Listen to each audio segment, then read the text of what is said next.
You know Pepsi, right? Of course you do. It's a global icon. But I'm willing to bet that the company behind it, PepsiCo, is so much bigger and honestly a lot weirder than you could ever imagine. Let's dive in. So what's this number? 23? Well, that's how many different brands PepsiCo owns that each pull in over $1 billion in sales every single year. I mean, a single billion-dollar company is a giant. PepsiCo has 23 of them. And yeah, those 23 brands, they're just a piece of a massive machine that hauls in over $70 billion in total. We are talking about one of the biggest corporations on the entire planet. But to really get how they got here, we've got to go all the way back to the beginning. And let me tell you, it was not a smooth start. It's actually kind of a miracle the company is even around today. It all started way back in the late 1800s. A pharmacist, Doc Bradham, cooks up this thing called Brad's drink.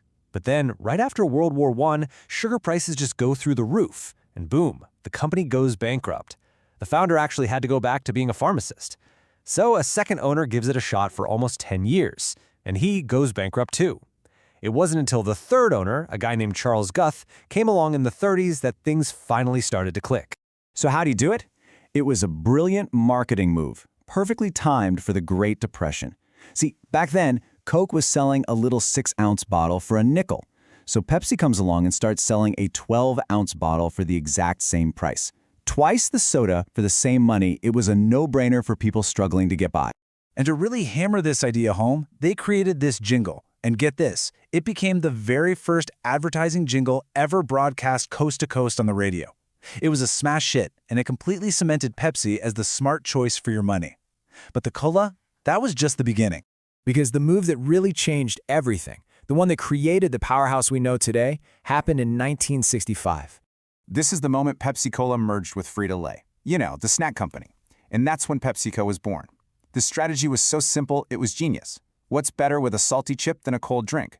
They realized the products could literally sell each other. And just like that, overnight, PepsiCo became the absolute king of the snack aisle. I mean, just look at this list. Lay's, Doritos, Cheetos, Ruffles. These aren't just snacks. They are cultural institutions. Now, if you look at their money today, you'll see that drinks still bring in the biggest chunk of revenue, about 45%. So you think, okay, the beverage side is still the most important part of the business, right? Not so fast. Because the real story, the one that matters, is where the profit comes from. The Frito-Lay snack division, even with less revenue, generates a whopping 46% of the company's operating profit.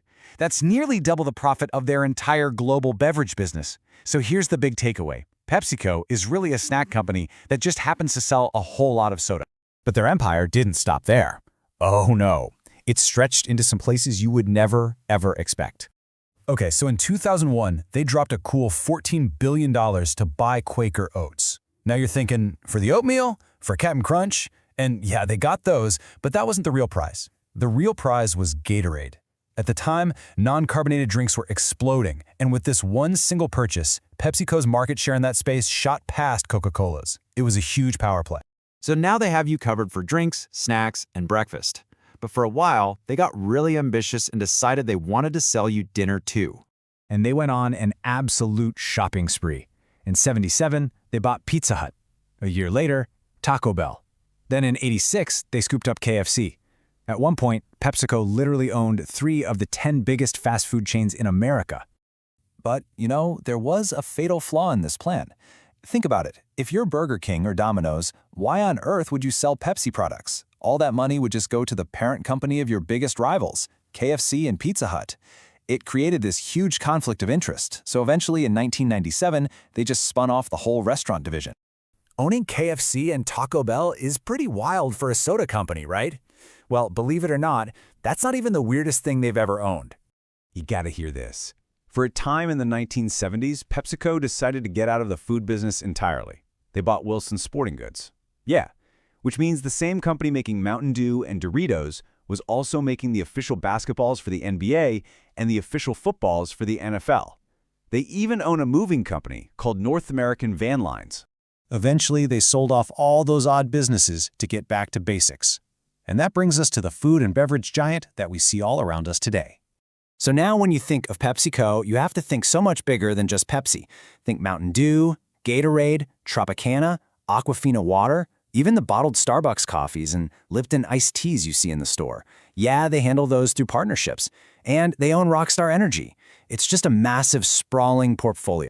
Which really brings this all home with one last question for you. After seeing all this, the snacks, the cereals, the juices, the sodas, go take a look in your own kitchen. Open up the pantry, check the fridge. How many PepsiCo products are just sitting there hiding in plain sight? I bet the answer will surprise you.